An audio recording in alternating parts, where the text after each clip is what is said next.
The translation device in Marcus Cole's ear crackled with poorly suppressed laughter as the Valorian ambassador finished his pronouncement. The human delegation offers this. Ambassador Kethras gestured dismissively at Marcus, his iridescent scales shifting from gold to a contemptuous bronze. A mid-level agricultural specialist as a diplomatic gift to her radiance. The Terran Confederacy insults the throne of 7 suns. Marcus stood perfectly still in the center of the crystalline chamber, his simple gray uniform a stark contrast to the flowing robes and gleaming jewelry of the assembled Valorian court. Toss.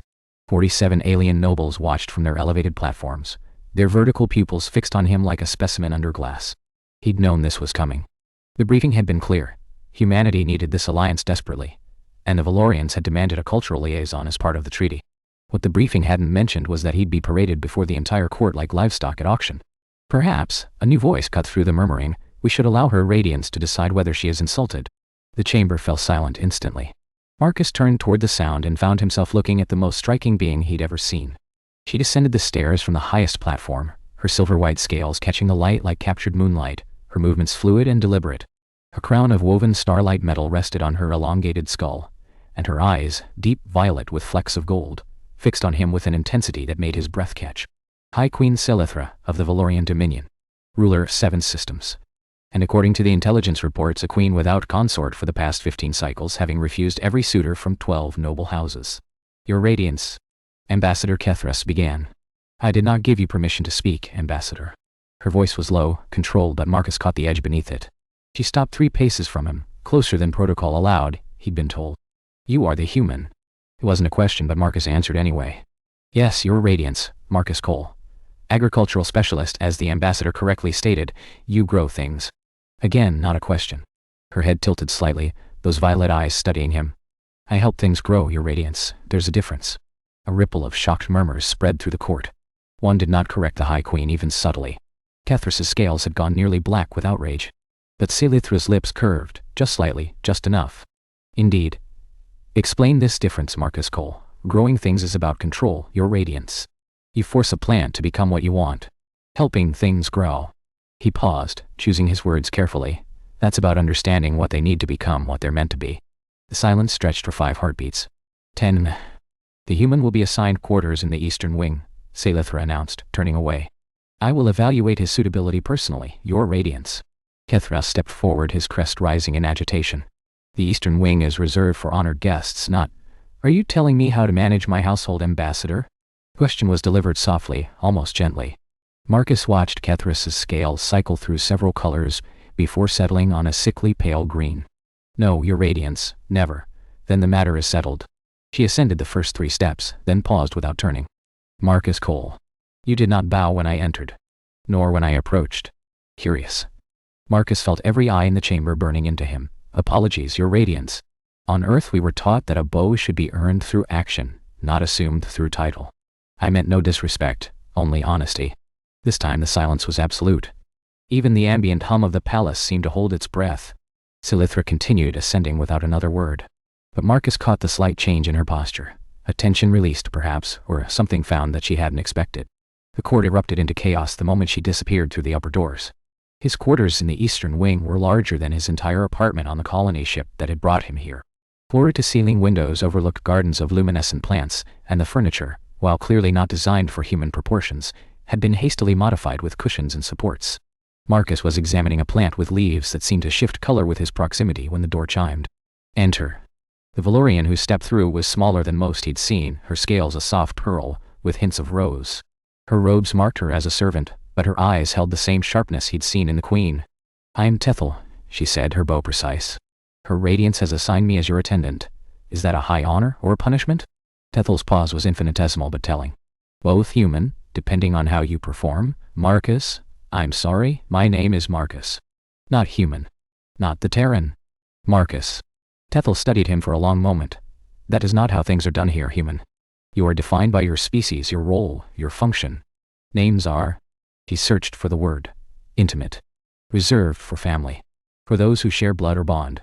Then I suppose I'll have to earn some intimacy. He smiled at her startled expression. Not like that.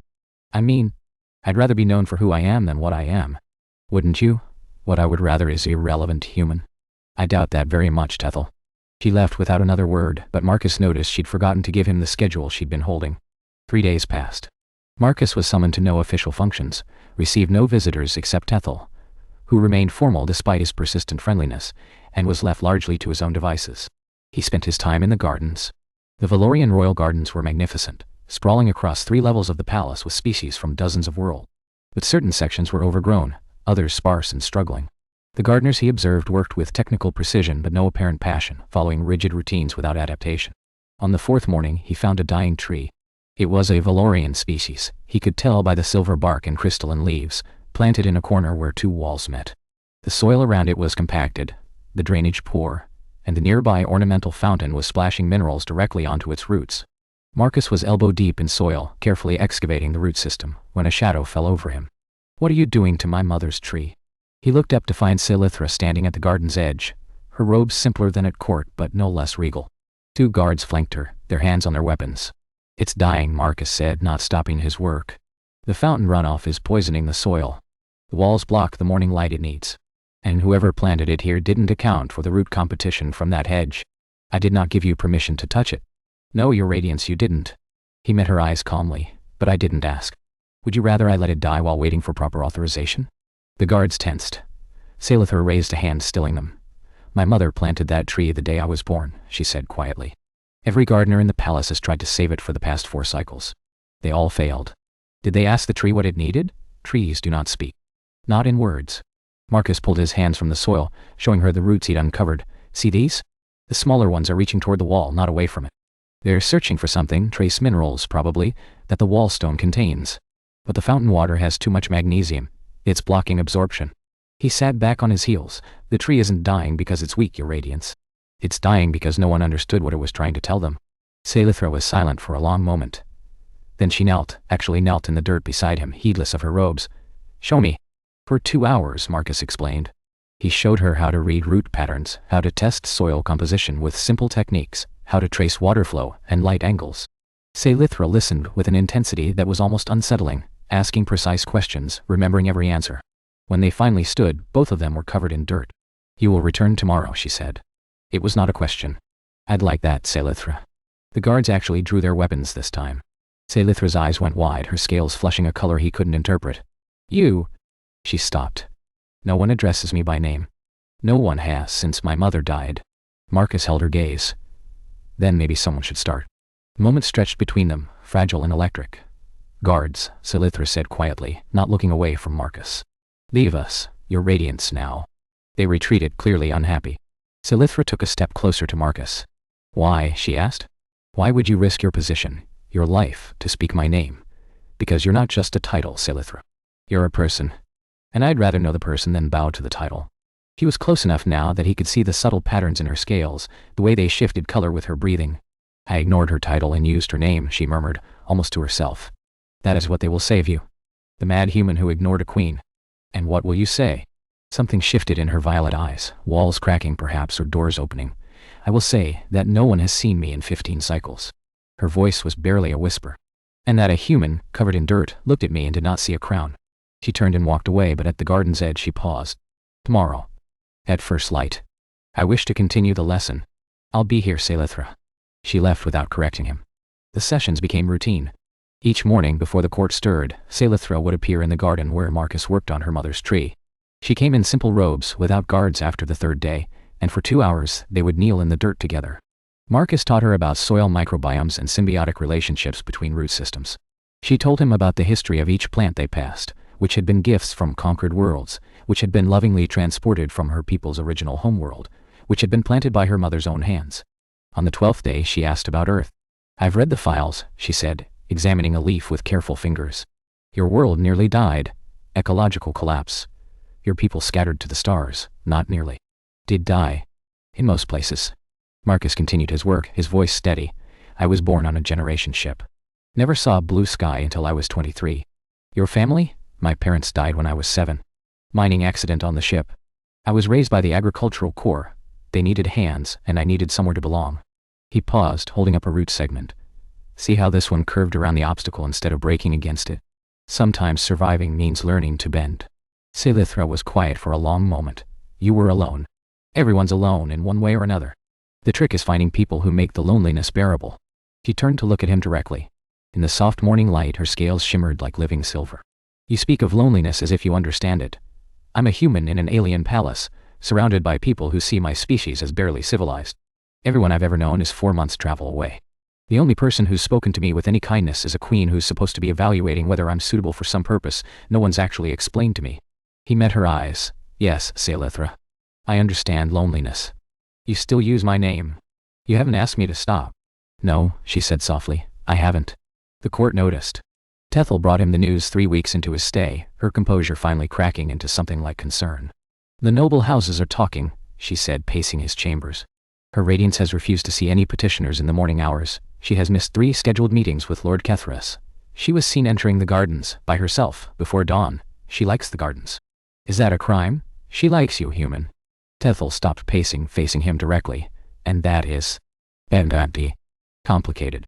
Marcus. What? My name is Marcus. We've been doing this dance for weeks. You bring me meals, you tell me the schedules, you warn me about court politics. At some point, you're going to have to decide whether I'm the human or whether I'm someone you actually know. Tethel's scales shifted through several colors. Among my people, using names implies intimacy, bond, trust. I'm a servant. You are? A person. Just a person, Tethel. Same as you. He sat down on one of the modified chairs. Who hurt you? The question seemed to strike her like a physical blow. I don't... Someone taught you that being known was dangerous. That your name was a vulnerability instead of a gift. I'm sorry for whoever that was. Tethel stood frozen for a long moment. Then, slowly, she sat down across from him. My bonded partner, she said quietly, 15 cycles ago. He was executed for speaking against House Kethras. I was stripped of rank, assigned to servant duties. Using my name reminds me of what I lost. Or it could remind you of who you still are. She looked at him with something like wonder. Is this how all humans think? No, but it's how I think. And I'm beginning to understand why the universe might need more of it. That evening, Saelith'ra summoned him to her private study. The room was smaller than he'd expected, intimate, filled with books and star charts and the personal artifacts of a life lived largely in solitude. She stood by the window, watching the twin moons rise. Lord Kethras has filed a formal objection, she said without preamble. He claims your influence over me is inappropriate. That the treaty negotiations should proceed without personal entanglements. And what do you think? She turned to face him. I think that for the first time in 15 cycles, I wake up looking forward to the morning. I think that you have taught me more about my own gardens than a century of royal gardeners. I think... He faltered, something rare and vulnerable crossing her features. I think you see me. Not the crown. Not the throne. Me. Marcus crossed the room slowly, stopping an arm's length from her. Saelith'ra thought. What is this really about? What am I actually here for? She was silent for a long moment. The treaty requires a bond, she finally said. A marriage in your terms. The human delegation offered you as a potential consort. Marcus felt the floor shift beneath him. I was never told. Of course you weren't. Your people considered you expendable. A gesture, nothing more. They assumed I would refuse, and the negotiations would continue with more substantive offers. Her voice was bitter. They didn't expect me to keep you. Keep me? I have refused every suitor for 15 cycles, Marcus. Lords, princes, war heroes. All of them looked at me and saw power to be acquired, a throne to be claimed. None of them ever asked about my mother's tree. She moved closer, close enough that he could feel the heat radiating from her scales. None of them ever used my name. Saelith'ra. He reached out, hesitant, and touched her hand. Her scales were warm, smoother than he'd expected, and she shivered at the contact. You called me by my name, she whispered. And somehow that mattered more than every title I've ever held. I ignored her title and used her name, Marcus said softly. And you started using mine, yes. She turned her hand, interlacing her fingers with his, an alien gesture made suddenly, achingly human. Marcus. My council will oppose this. Lord Kethras will call for your execution. Half my court will see this as madness. And the other half will see a queen who finally chose for herself. She met his eyes, and for the first time he saw fear in them. Not of him, but of hope. Is that foolish? The wisest thing I've ever heard? The announcement shattered the court like dropped crystal.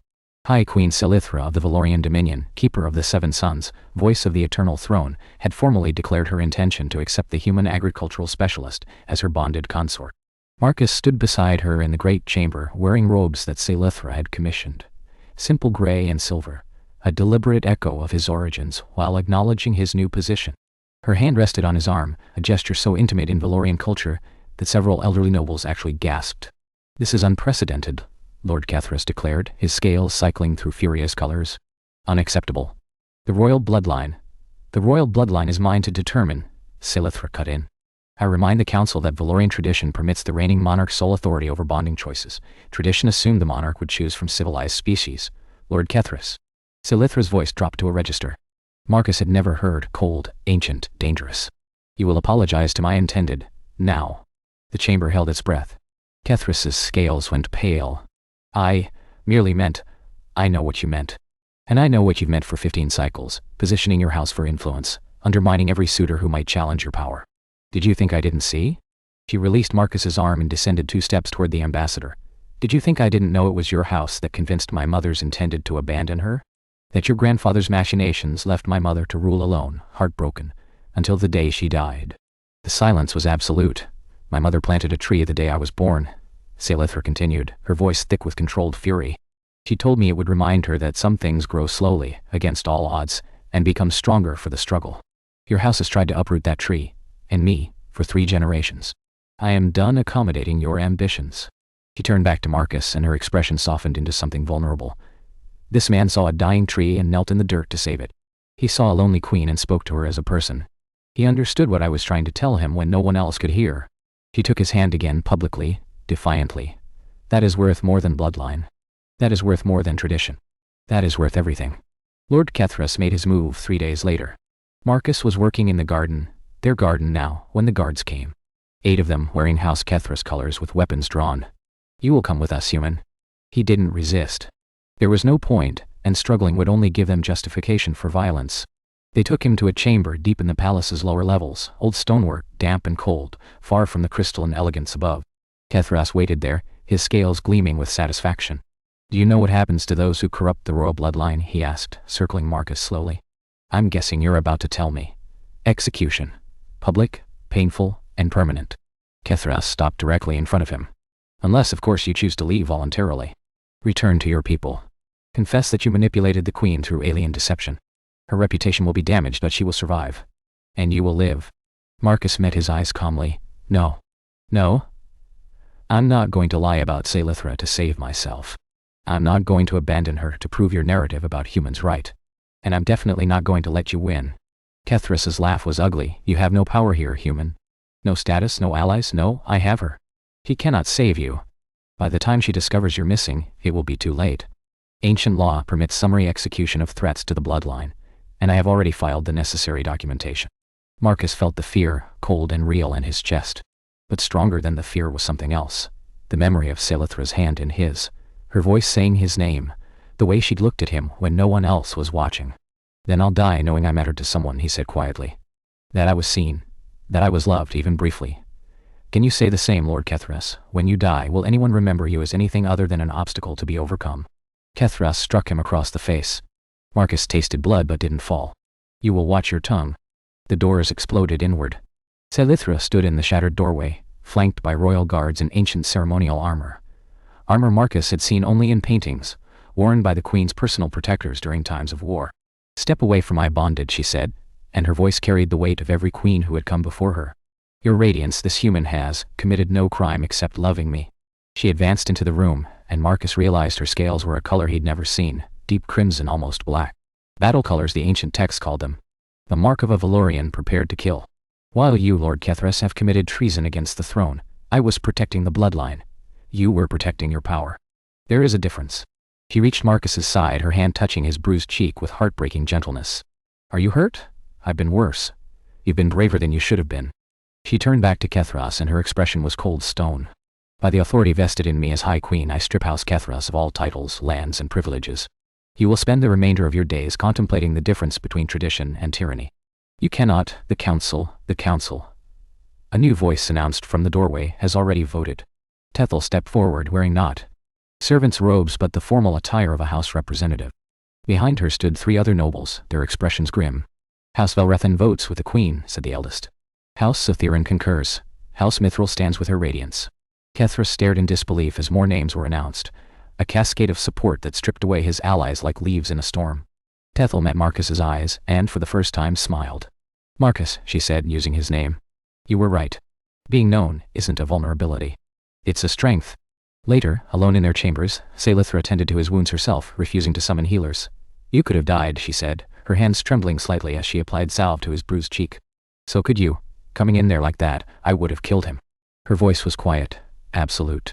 He had truly harmed you, I would have torn out his hearts with my bare hands, and I would have felt nothing but satisfaction. Marcus caught her hands, stilling them. Saelith'ra. Look at me. She did, and her eyes were wet with tears she hadn't let fall. I'm here, he said. I'm not going anywhere. Not because of duty or treaties or politics. Because I choose you. Because when I look at you, I don't see a queen or an alien or any of the other things that should make this impossible. I see you. Saelith'ra. Just you. She crumbled into his arms and he held her as she wept. For her mother, for her lonely years, for the fear she'd buried so deep she'd forgotten it existed. I don't know how to do this, she whispered against his shoulder. I've been alone so long. I don't know how to let someone in, neither do I. He stroked her hair, feeling the silky texture of her scales. But we'll figure it out together. That's how it works. Is that a human thing? It's an us thing. He pulled back enough to meet her eyes. I ignored your title and used your name. You started using mine. That's the whole story, isn't it? We saw each other when no one else would. She leaned forward and pressed her forehead to his, a Valorian gesture more intimate than any kiss.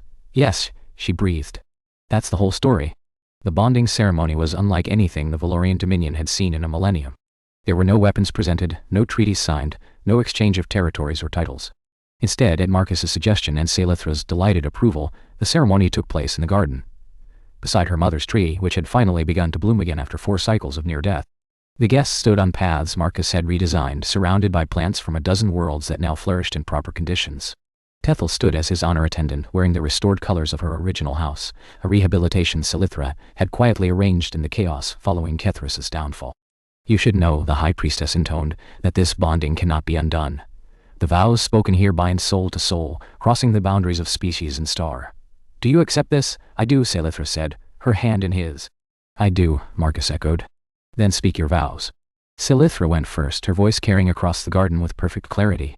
Marcus, Cole. When you came to this place you were nothing in the eyes of my people.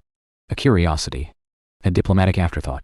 But you looked at me, not my crown, not my power, not my title, and you saw someone who had forgotten how to be seen.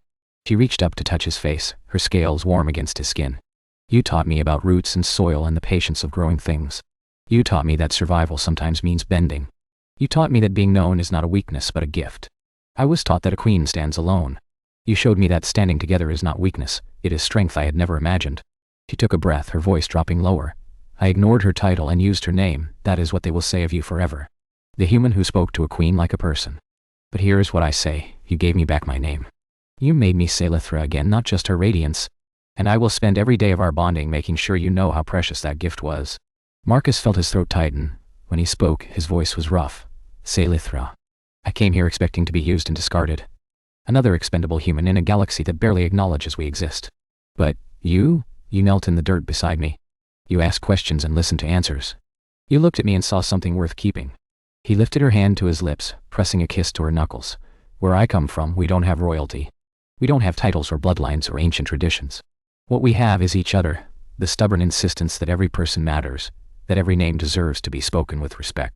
I gave you that because you deserved it. And you gave it back to me when I had forgotten I deserved it too. He met her eyes, violet and gold and infinitely deep. I don't have lands or armies to offer you. I don't have noble blood or political power. All I have is this, I will see you, Saelith'ra. Every day, in every moment, I will see you, as you truly are. Not the crown. Not the throne. You. And I will spend my life making sure you never feel invisible again. The High Priestess raised her hands. By the authority of the 7 suns, and the witness of all present, I declare this bonding complete. What was 2 is now 1. What was alone is now together. Go forth in unity. The garden erupted in sound, Valorian tonal harmonies that served as applause, mixing with human delegates who had traveled 4 months to witness this moment. Somewhere in the crowd, Marcus could see Admiral Chen, the woman who had signed his original assignment, dabbing at her eyes. Saelith'ra pulled him close, her arms wrapping around him in a gesture that would have been unthinkable for a Valorian queen a month ago. We did it, she whispered. We did. He held her tightly, breathing in the familiar scent of her. What happens now? Now? She pulled back, smiling. Actually smiling, bright and unguarded. Now we rule. Together. I make the political decisions, you make sure the gardens thrive. I navigate ancient protocols. You remind me that I'm more than my protocols. We argue about whose turn it is to choose dinner, and fall asleep tangled together, and wake up wondering how we ever managed alone. That sounds perfect. It sounds terrifying. Those aren't mutually exclusive. She laughed, and he realized he'd never heard her truly laugh before, free and unrestrained like bells in wind. Marcus Cole, she said, using his full name like a treasure. What have you done to me? The same thing you did to me, Saelith'ra. He leaned forward and pressed his forehead to hers, learning her gesture, making it theirs. I saw you. And I refused to look away. Later, the celebrations continued without them. They had slipped away to the garden. Their garden, now and forever. And stood together beneath the blooming tree. My mother would have liked you, Saelith'ra said quietly. You think so? I know so. She believed that strength came from unexpected places. That the universe conspired to bring together those who needed each other. She leaned against him, her head resting on his shoulder. She was right. Marcus wrapped his arm around her, looking up at the alien stars. You know the human delegation is going to take credit for this. They'll say they planned it all along, the brilliant diplomatic marriage that secured the alliance. Let them. We know the truth. Which is? She turned in his arms facing him, her scales glowing faintly in the starlight. The truth is that you ignored my title and used my name. And I started using yours. The rest, the politics, the alliance, the future of two species, that was just what grew from it. Like a garden. Like a garden. She smiled, soft and true. My wise agricultural specialist. My bonded. My Marcus. My Saelith'ra. He kissed her then, gentle and sure, and she kissed him back with the full weight of 15 cycles of loneliness finally ending. Above them, the tree that had nearly died stretched its branches toward the stars, crystalline leaves catching the light of 7 suns, growing strong, growing true, growing together. Just like them. The end.